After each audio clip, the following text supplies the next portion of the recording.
여러분 안녕하십니까? 3월 12일 화요일 재신 모닝뉴스 시작합니다. 국민의힘 현역 의원들의 명함이 엇갈리고 있습니다. 중고 총선에 나선 초선 박성민 의원은 공천이 확정됐고 국민공천제라는 새로운 선거 시스템 도입으로 사실상 컷오프되며 반발 조짐을 보이던 삼선의 남구갑 이채익 의원은 결국 불출마 입장을 밝혔습니다. 전우수 기자가 보도합니다. 친윤 핵심으로 분류되면서 그 결과에 관심이 모아졌던 울산 중구 박성민 의원의 공천이 확정됐습니다. 박 의원은 김종윤 전 국회 부의장 보좌관, 정영국 전 청와대 대변인과의 3자 경선 결과 1차에서 과반인 50%를 넘겨서 공천을 확정지었습니다. 박 의원은 11일 입장문을 통해 대한민국과 울산, 중구의 미래를 위해 반드시 국민의힘이 총선에서 승리하고 윤석열 정부가 국민만 보고 일할 수 있도록 더 낮은 자세로 뛰겠다며 의지를 밝혔습니다. 저의 의정활동도 뒤돌아볼 뿐만 아니라 또 주민들의 생각이나 또 새로운 아젠다를 개발해서 더 나은 도시를 만들고자 합니다. 골목골목 한 분 한 분 꼼꼼히 챙기고 만나서 새로운 중구를 만들 수 있는 계기로 삼겠습니다. 함께 경선을 치른 김종윤, 정영국 두 후보에게도 원팀이 되어 중구민의 승리로 보답하자며 위로와 감사의 뜻을 전했습니다. 중구 총선에는 더불어민주당 오상택 예비후보와 이철수 예비후보가 출마한 상태입니다. 반면 국민의힘 공천관리위원회가 지역구인 남구갑을 국민공천제 도입 선거구로 지정하면서 사실상 컷오프된 국민의힘 이채익 의원은 고심 끝에 불출마 입장을 밝혔습니다. 저는 지금까지 단 한 번도 당을 떠난 적이 없으며 국민의힘은 저의 전부였습니다. 그렇게 우리 윤석열 정부의 성공과 국민의힘 총선 승리를 위해 어떠한 위치에서든 최선을 다하겠습니다. SNS에 무소속 출마를 암시한 데 대해서는 당원 동지 여러분께 죄송스럽게 생각하며 이번 일을 계기로 선당우사의 모범을 보이겠다고 밝혔습니다. 시의원, 남구청장, 울산항만공사 사장에 이어 3선의 국회의원 등을 거치며 자칭 불사조라 칭하던 이채익 의원, 그도 마의 4선 고지는 넘지 못했습니다. 이런 가운데 국민의힘 공관위는 국민공천제 절차에 들어간 울산 남구갑에 대해 지난 9일까지 국민공천 접수를 받은 데 이어 13일 서류 검증을 통과한 신청자를 대상으로 면접에 들어갑니다. 현재 남구갑 공천을 신청했던 5명의 예비후보 중 이채익 의원을 제외한 4명이 신청을 한 상태며 이 밖에도 서현욱 울산시당 사무처장 등 다수가 국민공천제 신청을 한 것으로 알려졌습니다. 국민의힘 남구갑 공천 후보 확정이 되는 오는 15일이면 울산 지역 6개 선거구의 여야 대진표가 모두 확정됩니다. JCN 뉴스 전우수입니다. 총선에 나선 여야 후보들의 새 결집을 위한 선거사무소 개소식이 지난 주말 잇따라 열렸습니다. 동구 국민의힘 권명호 예비후보는 지난 주말 동행캠프 개소식을 갖고 풀뿌리 정치를 다져온 준비된 일꾼이라며 지지를 호소했습니다. 동구 더불어민주당 김태선 예비후보도 개소식을 갖고 비정규직의 정규직 전환을 위한 입법 활동을 실천하겠다며 노동 진보 세력의 지지를 당부했습니다. 울주군 총선에 나선 서범수 예비후보는 개소식에서 재선 의원이 돼 중앙과 지방정부의 다리 역할을 제대로 하는 정치인이 되겠다며 지지를 당부했고 더불어민주당 이선호 예비후보도 개소식을 갖고 윤석열 정권 심판과 울주 발전을 위해 총선 승리를 이루겠다며 성원을 호소했습니다. 국민의힘 서범수 예비후보가 울주군 총선에서 경쟁 중인 더불어민주당 이선호 예비후보를 검찰에 고발했습니다. 서 예비후보는 어제 출생제 의혹을 제기하며 허위 사실을 유포한 이선호 예비후보를 공직선거법상 허위사실 공표죄와 후보자 비방죄, 명예훼손 혐의로 울산지방검찰청에 고발했다고 밝혔습니다. 앞서 이선호 후보는 지난 6일 울산시의회 프레스센터에서 기자회견을 갖고 국민의힘 서범수 후보의 출생지에 의혹을 제기한 바 있습니다. 범야권 단일화로 총선 울산 북구 공천에서 배제됐던 이상헌 의원이 더불어민주당을 탈당한 데 이어 지난 8일 무소속 예비후보로 등록 절차를 마쳤습니다. 이 예비후보는 어려운 상황 속에서도 윤석열 정부를 심판하고 잘못된 정책과 방향을 바로잡기 위해 더 큰 책임감을 가지고 나아가고자 한다며 출마 각오를 밝혔습니다. 이에 따라 울산 북구 총선은 국민의힘 박대동, 진보당 윤종호, 무소속 이상원 의원 간 3파전 대결 가능성이 높아지고 있습니다. 오는 4.10 총선과 함께 치러지는 울산시의원 북구 제1선거구 보궐선거에 여야 후보가 확정됐습니다. 국민의힘 울산시당 보궐선거 공천관리위원회는 지난 9일 최병협 송정동 주민자치회장을 단수 공천했습니다. 더불어민주당은 이에 앞선 지난 6일 손근호 전 울산시의원을 단수 공천했습니다. 한편 보궐선거 공천에서 탈락한 국민의힘 후보 5명은 어제 기자회견을 갖고 공천이 절차상 불공정했다며 철회를 주장했으며 민주당 손근호 후보는 기자회견에서 이미 검증된 자신을 선택해 주길 바란다며 지지를 호소했습니다. 울산 상공회의소 제21대 회장 등 임원 선출을 위한 임시의원 총회가 오늘 오후 3시 울산상위 대회의실에서 열립니다. 오늘 임시의원 총회에서는 회장에 이윤철 현 회장이 단독 입후보하면서 추대를 통한 연임이 확실시됩니다. 이어 전형위원회에서 부회장 18명, 상임위원 30명, 감사 3명의 후보에 대한 투표 절차를 거쳐 차기 임원진을 구성하게 됩니다. 이들 임원의 임기는 선출일 다음일인 13일부터 2027년 3월 12일까지 3년간입니다. 전공의들의 병원 이탈로 의료 공백이 길어지고 있습니다. 이런 가운데 울산대병원은 전공의 대거 이탈로 환자가 줄어들면서 경영 악화로 지난 8일부터 비상 경영 체제에 들어갔습니다. 병원 노조 측은 기자회견을 열고 병원 측을 강하게 비판했습니다. 보도에 라경훈 기자입니다. 정부의 의대 증원에 대한 전공의들의 집단 이탈이 시작된 지 4주째. 현재 울산대병원을 지키고 있는 전공의는 전체의 10% 정도에 불과합니다. 외래 진료는 평상시보다 20%가량 떨어졌고 응급실 내원도 50% 아래로 줄었습니다. 사태가 장기화되자 환자의 발걸음도 끊기고 울산대병원은 수십억 원대의 적자가 발생했습니다. 급기야 울산대병원도 긴급 경영체제에 들어갔습니다. 울산대병원은 지난 8일부터 직원들의 무급휴가 도입과 인원 동결, 인력 재배치 등의 비상경영 카드를 꺼내 들었습니다. 제가 침몰하고 난 다음에 그 구조대를 뛸 수는 없는 거죠. 병원이 하루하루가 굉장히 급박한 상황이고 그런 통상적인 절차를 다 밟아서 하면 좋긴 하겠지만 이제 그럴 정도로 우리가 한가한 상황은 아니라는. 이에 병원 노조 측은 충분한 대화 없이 이 같은 결정이 난 것이라며 반발했습니다. 책임전가 의사들의 집단 행동에 아무런 대책 없이 속수무책이다가 일반 직원들에게 그 책임을 전가하고 있는 것이다. 경영진은 이러한 직원들의 노력과 헌신에 불통과 강압적 일방통행으로 대하며 찬물을 끼얹었다. 비상경영체제에 따라 울산대병원은 오는 13일부터 정형외과와 재활의학과, 심장혈관외과 등의 병동 2곳을 폐쇄할 예정입니다.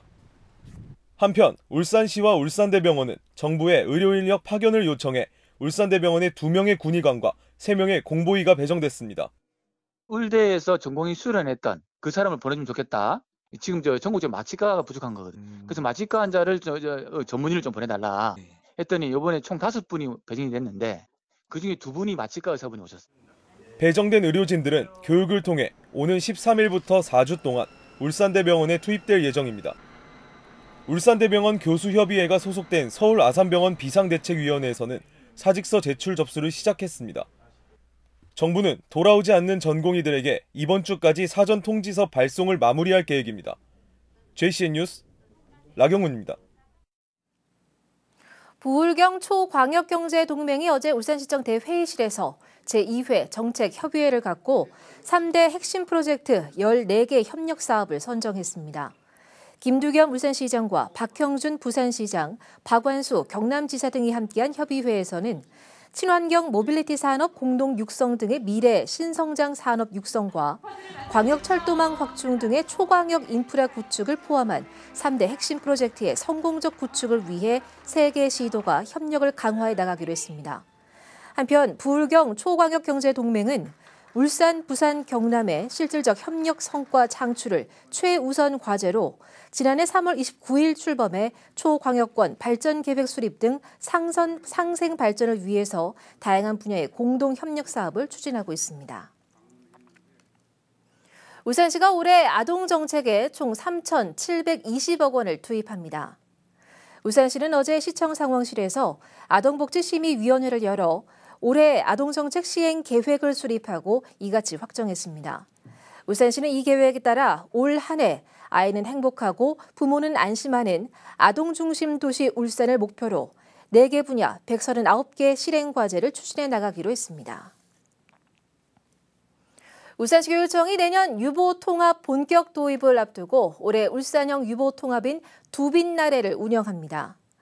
유보통합은 기존에 나눠져 있던 5살까지의 영유아 교육과 보육 체계를 교육부로 일원화하는 정부의 국정과제입니다. 시교육청은 올해 유아특수교육과의 유보통합기획팀과 조정팀 등 2개 팀을 신설하고 유보통합 실무협의체를 구성해 울산형 유보통합 기반을 조성해 나갈 계획입니다. 울산시 교육청이 학교폭력 화해 분쟁 조정 지원단의 조정위원을 지난해 24명에서 올해 33명으로 확대 운영합니다.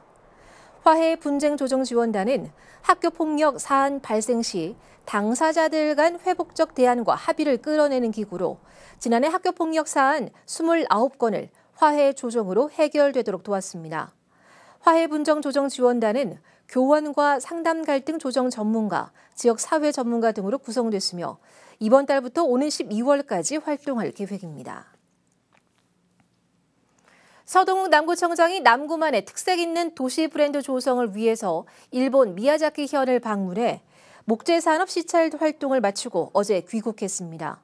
이번 시찰은 미야자키 현의 공식 초청에 따라 지난 4일부터 7일까지 3박 4일간의 일정으로 진행됐습니다. 서 구청장은 미야자키 현 지사와의 간담회를 열어 미야자키 현의 성공 사례를 공유하고 목재로 건축된 청사와 목재 가공 기업들을 살펴봤습니다. 지난주부터 울산 지역 학교들도 일제히 개학했습니다. 하지만 개학 이후에도 여전히 공사 중인 학교가 있어 이 안전사고와 수업 차질이 우려되고 있습니다. 박영훈 기자가 보도합니다. 울산 중구의 한 초등학교. 정규 수업을 마친 학생들이 335 학교 밖으로 나오고 있습니다. 학생들이 학교 중인 학교 후문 옆으로 굴착기가 건설 자재들을 옮기고 있습니다. 학교 정문을 이뤄낸 학교 리모델링 공사를 위한 컨테이너와 차량들이 가득합니다. 이 학교는 공사로 인한 학생 안전 통로 확보 등을 이유로 울산 지역 다른 학교들보다 일주일 늦게 개학했습니다. 하지만 개학 이후에도 공사는 여전히 진행 중인 상황. 학부모들은 공사 중인 학교에 자녀를 등교시키는 게 불안하기만 합니다. 아직 공사가 다 된 게 아니니까 혹시라도 무너지기라도 할까봐 혹은 뭐라도 튀어나와 있을까봐 그런 건 걱정이 되죠. 네. 이 학교에서 진행되고 있는 공사는 40년 이상 된 노후 학교 건물을 대상으로 진행되는 그린스마트 미래학교 리모델링 공사. 울산 지역에선 학교 30곳이 사업 대상인데 현재 공사가 진행 중인 학교는 이 학교를 포함해 리모델링 6곳, 개축 5곳입니다. 이 학교의 공사는 오는 6월 말까지로 계획돼 있습니다. 학교는 학생들의 안전사고와 수업 차질 우려 해소를 위해 최선을 다하고 있다는 입장입니다. 수업이나 이런 것도 지장 최대한 적게 하려고 체험활동이라든지 기타 인근 시설을 이용을 할 프로그램도 많이 준비를 했고요. 그리고 안전에 대해서 제일 우선적으로 해서. 하지만 정규 수업 이후 학생들에 대한 안전 지도가 힘든 데다 공사로 인한 소음과 분진, 야외 체육 활동의 어려움 등은 여전히 해결해야 할 과제로 남아 있습니다. 교육청과 해당 학교는 학생의 안전을 최우선으로 공사를 마무리하겠다는 입장이지만 공사가 상반기 내내 진행될 예정인 만큼 학생들의 원활한 학습을 위한 대책이 필요해 보입니다. JCN 뉴스 박영리입니다. 울산경찰청이 국내에서 필러폰을 판매하고 해외로 달아났던 판매책 40대 A씨를 인터폴과의 국제 공조로 검거했습니다. A씨는 지난 2022년 10월 경기도 한 빌라 분리수거장에 필러폰을 숨겨놓고 공범이나 구매자가 찾아가게 하는 일명 던지기 수법으로 2차례에 걸쳐 필러폰 200g을 판매한 혐의를 받고 있습니다. 경찰은 다른 마약 사건을 수사하던 중 A씨가 베트남으로 도주한 사실을 알고 인터폴과의 공조를 통해 검거했으며 지난 1일 국내로 송환한 뒤 구속했습니다. 공중 목욕탕 내 배수로를 밟은 손님이 미끄러져 다친 사고와 관련해 1, 2심 모두 업주 측의 과실을 인정했습니다. 울산지법 이봉수 부장판사는 업무상 과실치상 혐의로 기소돼 1심에서 벌금 200만 원을 선고받은 목욕탕 업주 A씨와 검찰의 항소를 모두 기각하고 원심의 형을 유지했습니다. 피해자는 지난 2022년 남탕에 출입문을 나가던 중 비눗물 등이 수시로 흐르는 배수로를 밟아 미끄러져 전치 9개월의 팔 골절상을 입었습니다. 업주인 A씨 측은 재판 과정에서 사고를 예견할 수 없다고 주장했으나 재판부는 배수로가 미끄러운 타일로 돼 있는 데다 여탕 배수로에는 미끄럼 방지 매트가 있었던 점 등을 들어 A씨의 과실을 인정했습니다. 울산시가 청년 인구를 늘리고 관내 대학의 경쟁력을 강화하기 위해서 다른 지역에서 울산 지역 대학에 진학한 학생들을 대상으로 생활장학금을 지원합니다. 생활장학금은 관내 대학 재학생 중 올해 1월 1일 이후 울산시로 주소를 이전한 대학생으로 선착순 1,000명을 대상으로 합니다. 지원 금액은 1인당 최대 90만 원으로 최초 전입 시 20만 원을 지급하고 울산시에 주소를 6개월 이상 유지하면 10만 원씩 최대 8학기까지 추가 장학금을 지급합니다. 울산문화관광재단은 이달부터 반려동물 동반단체 관광객을 적극 유치하기 위해서 인센티브 제도를 시행합니다. 울산문화관광재단은 반려동물과의 동행 여행자 확대를 위해 울산 반려동물 문화센터인 애니언파크 입장 시 입장료 50%를 지원하고 반려동물 동반 관광객 맞춤 웰컴 키트도 지원하기로 했습니다. 한편 울산문화관광재단은 이와는 별도로 국내와 외국인 관광객 유치를 위해 단체 관광객을 울산으로 유치한 여행사를 대상으로 내외국인 1인당 2만 원씩 여행사에 지원합니다. 울산시가 행정안전부 주관 2023년 재난대응 안전한국훈련에서 국무총리 기관 표창을 수상했습니다. 재난대응 안전한국훈련은 각종 재난으로부터 국민의 생명과 재산을 지키기 위해 매년 범국가적으로 실시하고 있으며 지난해의 경우 울산시를 비롯해 중앙부처와 지자체, 공공기관 등 335개 기관이 참여했습니다. 울산시는 지난해 11월 범정부 차원의 레디코리아 훈련에 적극적으로 참여해 재난 대응에 대한 행정의 신뢰성과 국민 체감도 제고에 기여해 높은 평가를 받았습니다.